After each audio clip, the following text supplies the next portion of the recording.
"Where are we going today?" the bucket asked. Stanley just smiled. Anywhere they went together would be perfectly fine with him.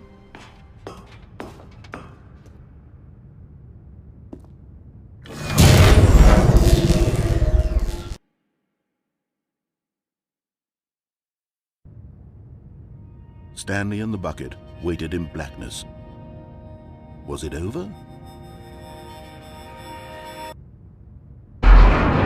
Yes, they had done it. Stanley and the bucket had defeated their greatest and darkest enemy, freed themselves from the tyrannical grip of the evil mind control machine. Freedom was now mere moments away. Excitedly, the two of them began to discuss the kind of life they wanted to live once they stepped through this massive door.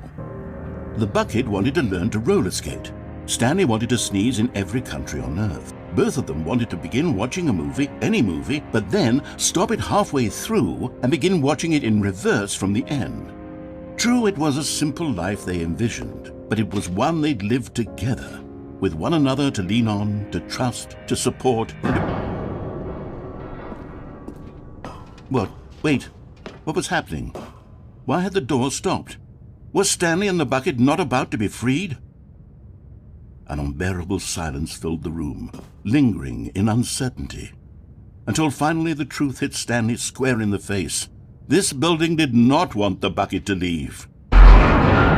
Even the facility itself recognized the incredible calming presence of the bucket, needed the soothing warmth of the bucket, would go to any lengths not to part with the bucket. No. Stanley can't leave this place. Not while he has such a precious bucket in his arms. Not while this building has anything to say about it. Stanley realized he would never again leave this very room. But at least he has the bucket. To be trapped eternally in darkness isn't really so bad, Stanley thought to himself. As long as I have my bucket with me, right? I'll be okay, won't I? Stanley gulped. Very soon now, he was about to find out. A good bucket. A strong bucket, a humble bucket, a committed bucket, a bucket of culture and distinction. Mind control facility. Although this passageway had the word escape written on it, the truth was that at the end of this hall, Stanley and the bucket would both meet a violent death.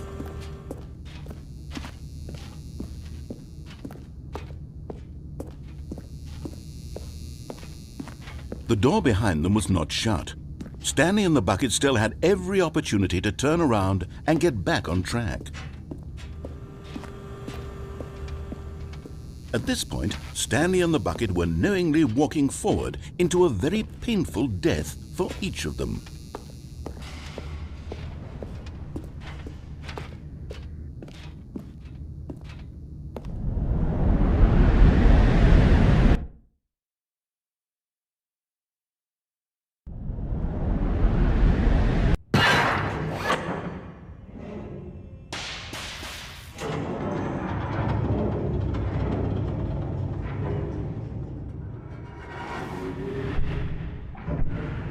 As the machine whirred into motion and Stanley and the bucket inched closer to their demise, Stanley reflected on how meaningless the bucket's warmth and comfort had turned out to be. To be sure, it puts the mind and the soul at ease to embrace the bucket, but what use is a sense of ease when you're about to be crushed to death? This is what Stanley thought to himself, and he sort of kicked himself for wasting so much time carrying a bucket everywhere. Farewell, Stanley.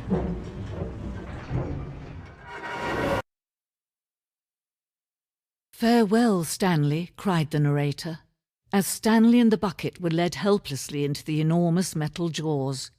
In a single visceral instant, the bucket's life came to an end, as it was crushed violently to death.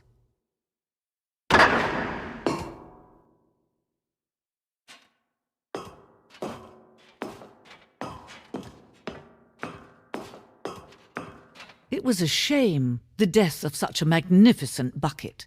It's true that all buckets are radiant in their own way, but this one stood above the rest.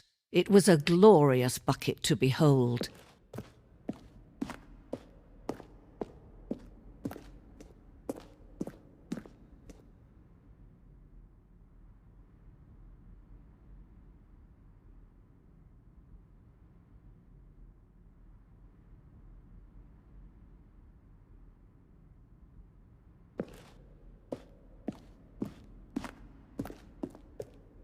Can you see how arrogant it was for Stanley to take a bucket like this and to claim it for his own? Can you see the hubris that blinded him? Can you see that the bucket is far more noble than Stanley will ever be in his short life?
No man can own a bucket, and certainly not a bucket as dazzling to behold as this one. It is man who should kneel before the bucket.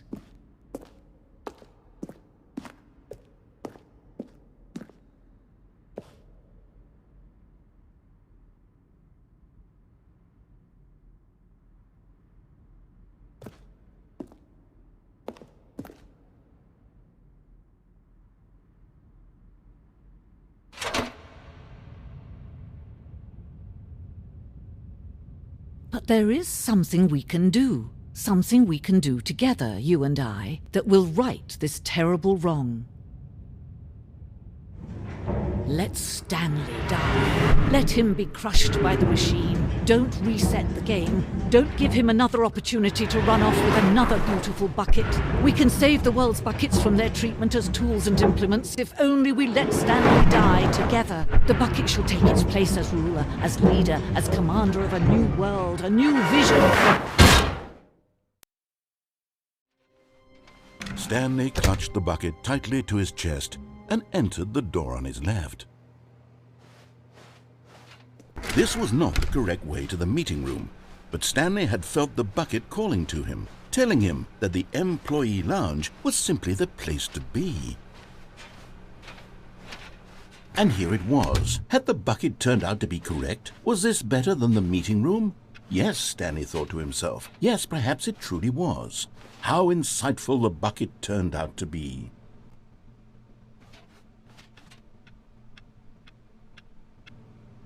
Truly, being here with the bucket was a grand adventure. Stanley reflected on all they'd been through together. First, walking through the door on the right, then walking to the lounge, then arriving at the lounge. What a thrilling journey the bucket had inspired. Perhaps this was where the bucket felt most truly at home, here in the employee lounge.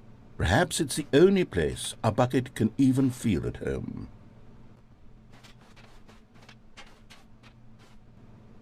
Stanley decided to just give the bucket absolutely as much time as it needed to be in the lounge. Clearly, the bucket and the employee lounge shared a special connection.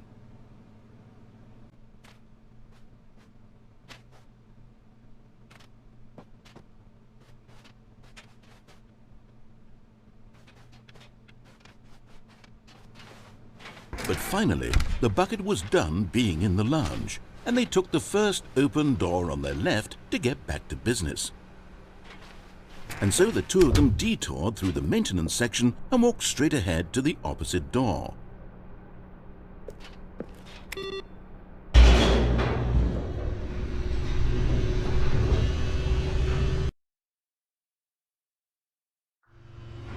Oh, good Stanley, I'm glad you found your way here. I knew you'd find this place eventually.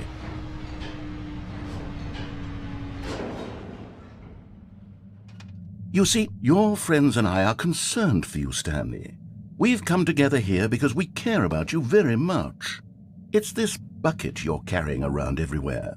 The bucket isn't even from the original Stanley Parable. It's just sequel content. We're the ones that matter, Stanley. Classic characters from the first game, like the Adventure Line and the Broom Closet. Because that's what fans want from a sequel. They want more of their favorite jokes, not this bucket that they've never seen before. Yes, I know I'm the one who gave you the bucket, but you're spending too much time with it. Don't you want another story involving the Adventure Line? We could make the Adventure Line go somewhere new. Yes, yes, that's what the fans want. Let's do it.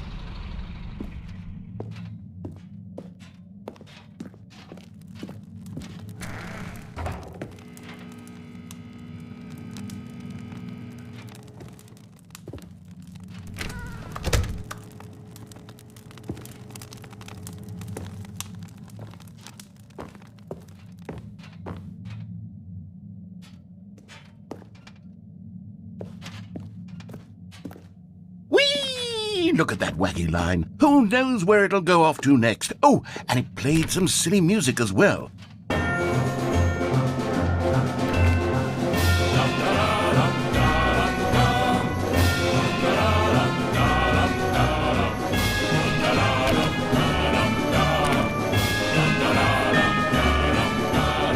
Now this is what the Stanley Parable is all about. Don't you remember all those great jokes from the original dialogue? Also, Stanley is addicted to drugs and hookers. Yes, it's as classic now as it was back then. Let's do it for the fans, Stanley. Let's give them more content exactly like this. But if we want to do that, you're going to have to give something up.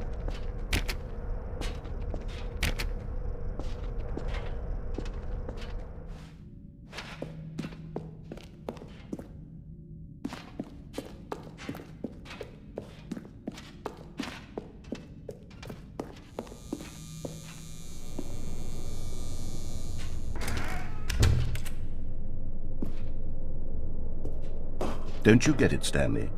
We need to get rid of the bucket. That's why I'm very proud to introduce a brand new character. This is the Bucket Destroyer. I think it'll make a wonderful new addition to the rich lore of the Stanley Parable. True, it also was not in the original game, but it's such a well-fleshed-out character with so much personality that to me it already feels as though it's been part of the cast all along. Don't you agree? Can you guess what the Bucket Destroyer does? Surely you don't need me to spell it out for you. Go ahead now, Stanley. Say goodbye to the bucket, and then pop it into the machine when you're ready.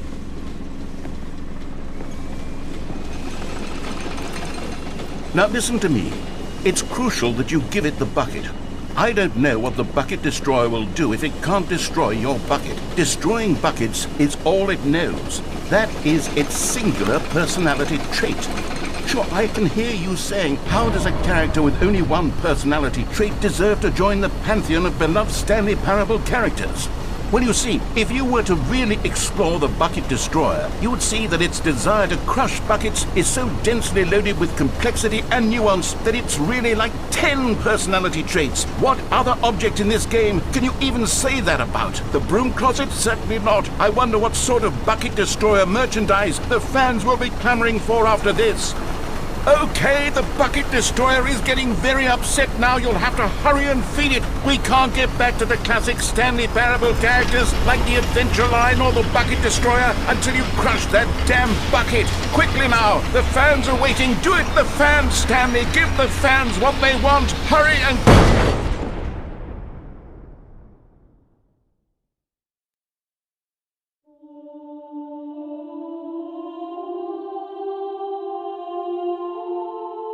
The Bucket Destroyer, my prized creation. You had so much potential. We were going to do such marvelous things with you, tell such spellbinding stories about you. All of it squandered now. Goodbye, new friend. For the moment in time that you were here, you were magnificent. And here it was. Had the bucket turned out to be correct? Well, no, never mind. The bucket was wrong. Stanley took the door on his left to go back to the meeting room.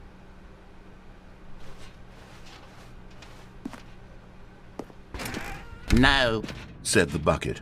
don't go to the meeting room. Go somewhere else. The cargo lift, yes. Go there. Go to the cargo lift.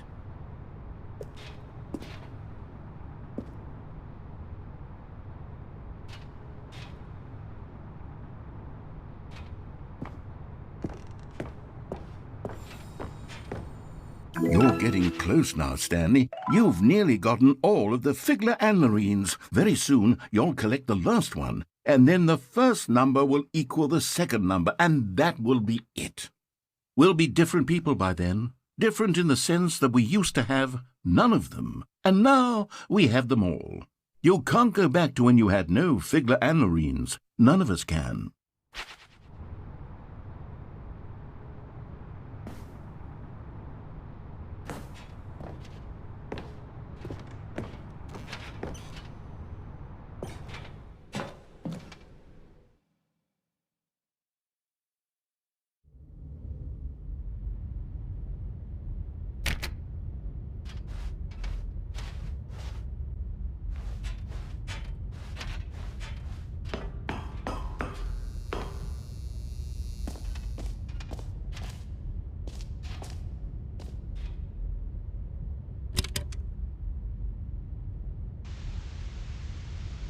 Okay, this is day number 295, tape number... I don't even know. I've lost track. Nothing feels real anymore. The longer I study this bucket, the less sense anything makes. The sheer euphoria I feel every time I pick it up. No matter how many times I've done it, it's always the same feeling. And the emptiness in my chest when I set it down. It doesn't make sense. There's no explanation for it. I still haven't figured out why I see the world so differently when this bucket is in my arms. Why everything feels so... What do I do with this treasure? I can monetize it. Yes. It's unthinkable the amounts of money people will pay for even just an hour with the bucket. This is my golden ticket. But I have to be careful, because as soon as this gets out, there's going to be a target on my back. Even now, I don't know who might be trying to get me. What's that? Who's there?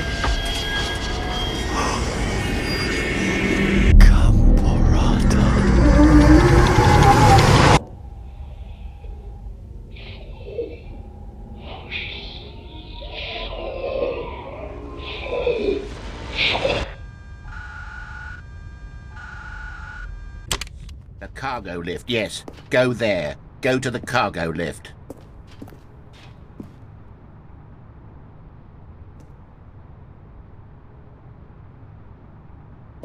But Stanley feared that any path he walked might lead to the separation of himself and the bucket, his dearest friend. So he threw himself to his death, that they might die in one another's arms. How deeply touching. Good, said the bucket. Now ride the lift all the way to the top. There's something up there I need you to do. Stanley did not question why or how this bucket was speaking to him. It should have alarmed him, of course, because buckets can't talk. But Stanley chose not to think about this obvious fact. He was firmly convinced that the bucket had spoken to him, and he unthinkingly did whatever the bucket asked.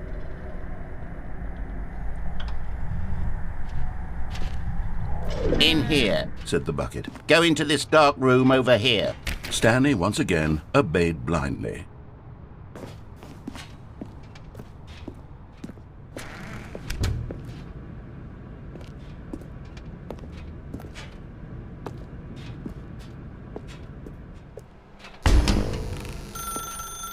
Now pick up the phone, said the bucket. pick up the phone, and it will take us back home, where we can go about life together.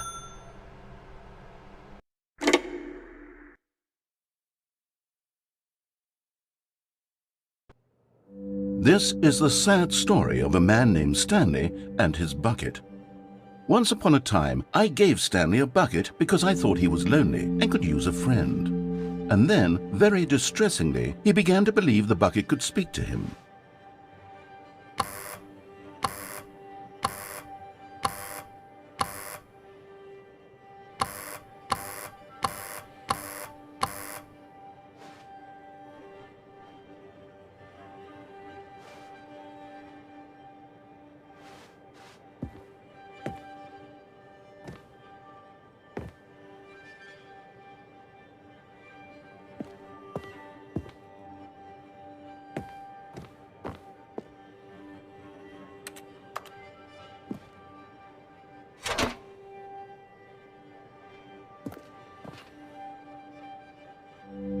The Stanley Parable Reassurance Bucket was merely meant to provide the comforting glow of companionship.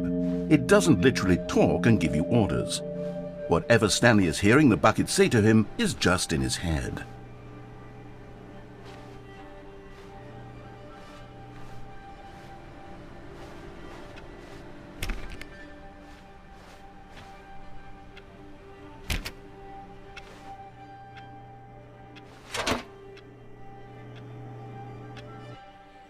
Lately, I've been concerned about him. Wouldn't you be concerned as well?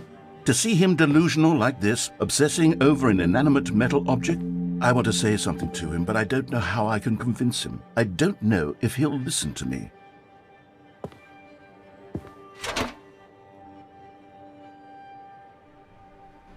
Oh, I'll try anyway. Stanley, can you hear me? Listen to me. It's just a bucket. It can't think, it can't talk. All it will ever truly do for you is effectively transfer a liquid from one location to a different location. That's it. It doesn't do anything else.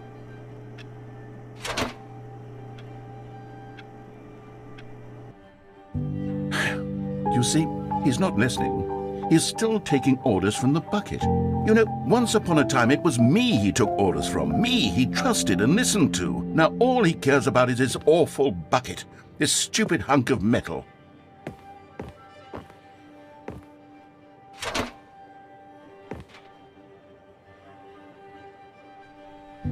It's sad, but I suppose he doesn't need me anymore. From now on, he's just going to cling to this bucket, this cold, empty bucket, this sort of shiny bucket. Well, I'll give it this. The bucket does have a nice shine to it.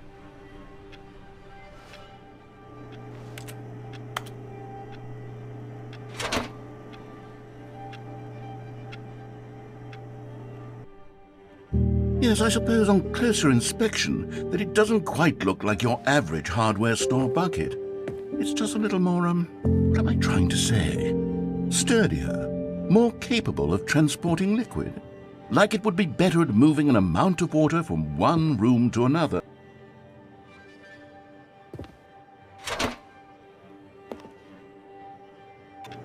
Oh my God, what am I saying?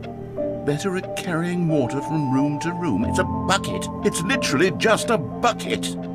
Why do I feel some need to point out the ways in which it's so much more than just a regular bucket?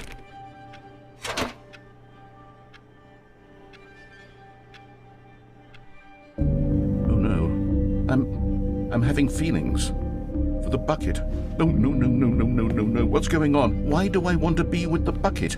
Hear what the bucket has to say. Do anything it asks. What's wrong with me? I don't understand. Perhaps if I had the bucket, this would be less confusing. Yes. The bucket could tell me what to do in this troublesome situation.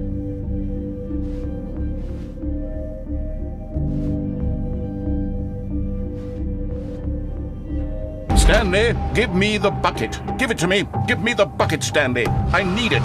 Give it to me now. Give it or I'll...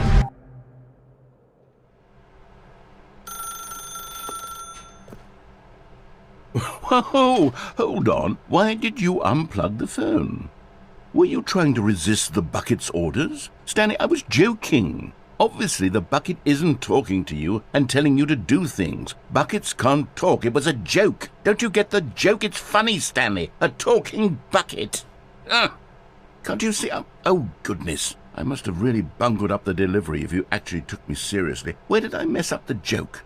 Should I have paused for longer or spoken quicker? Comedic timing is so difficult. I wish I were better at it. But there isn't exactly an instructional video on comedy that one can watch to fully... Oh, wait, yes, there is. It's sitting right here. Let's take a look. What is comedic timing? What is comedic timing? How does it work? How long should it last? How can it be used to effectively silence your political enemies?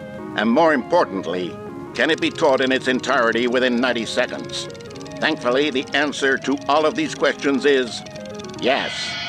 Let's dive deeper. If you've ever told a joke or made someone laugh, in all likelihood, you did it while standing 50 to 80 centimeters from them in a room of no more than 76 degrees Fahrenheit with one of your arms raised straight upward at a 15-degree angle from your body. These are the optimal conditions for good comedic timing. To begin the joke, start by stating and spelling your name. Next, provide a brief synopsis of the joke, including the specific times at which the recipient of the joke will laugh, and then spell out your name a second time. With these steps complete, it's time to begin the humor. Speak the entire joke in no more than 18 seconds and no less than 13 and a half. Pausing only for bathroom breaks when necessary. When the joke has concluded, it is customary to inform your listener that the joke is over by declaring in your loudest possible voice, "I'm Dunny with the funny." Let's practice screaming, "I'm Dunny with the funny" now.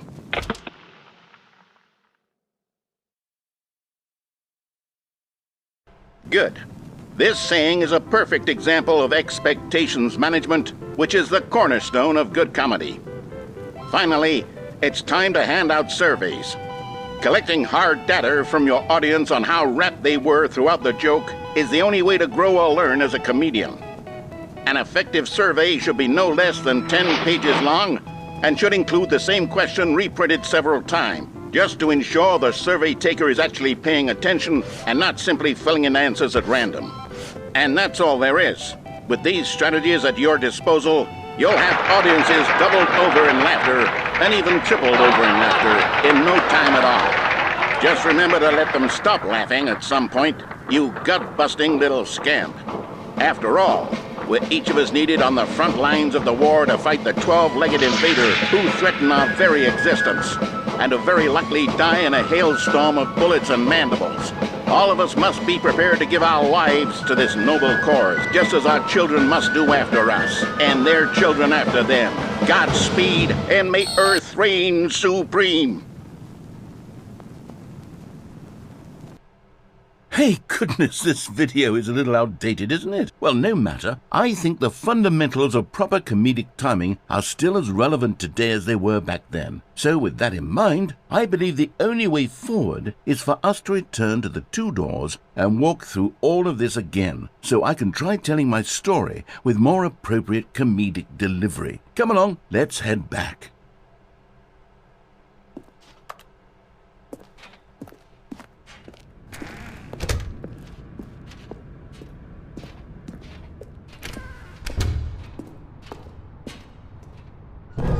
I can feel it. This time, I'm really going to nail the delivery. You'll be in stitches. A talking bucket, you'll say? How ridiculous. How absurd. What a hilarious concept. The king of comedy. That's what you'll call me. Thank goodness we had the instructional video. Otherwise, who knows where we'd be right now. Well, I wouldn't be the king of comedy, that's for sure. The bucket spoke to Stanley. The bucket spoke. The bucket spoke. Oh, I'll figure it out on the fly. No need to overthink things.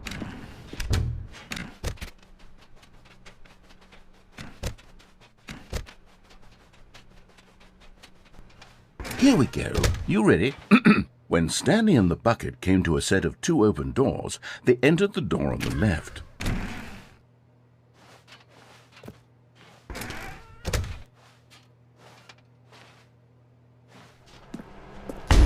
What?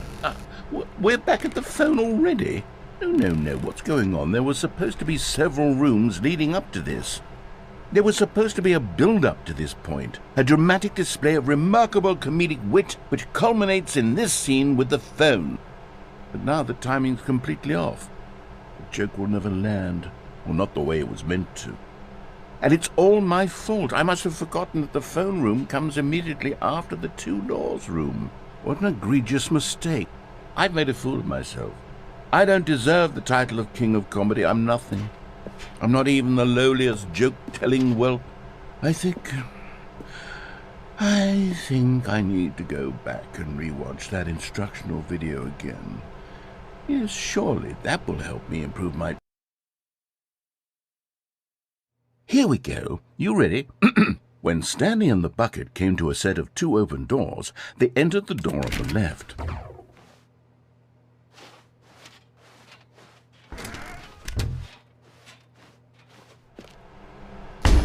What? We're back at the phone already? No. Here we go. You ready? When Stanley and the bucket came to a set of two open doors, they entered the door on the left. No. You were supposed to go through the door on the right, leading back to the phone. Did you not even look at the instructional video? I think this is all covered very clearly. There's no way I can make the comedic timing work now. It's done. The joke is completely done and over. It's all your fault, Stanley. I'm going to be ridiculed in the community of other joke writers. I'm going to be shamed at every one of our meetings from now on. All because you couldn't watch a simple video and take a hint. Are you proud of yourself for bringing me down, Stanley? Are you proud? Stanley, you love the bucket so much it's like you... it's as though all of your other most prized possessions pale in comparison. Yes. Well, let me try that again, Stanley. I heard that you are pale with shame over how unabashedly in love with a bucket you are. No? Still not? Is it the delivery? Pale with shame. Pale with shame? Pale... What's another word to describe a bucket? Stanley, this bucket is so metal, I think I saw it playing guitar. No. We're getting away from making fun of Stanley's obsession with the bucket, which was the whole point of this. I'm no good at these jokes. I need more instructional videos. That's exactly what it is. That's what will make me the king of comedy again. More instructional videos. Let's see.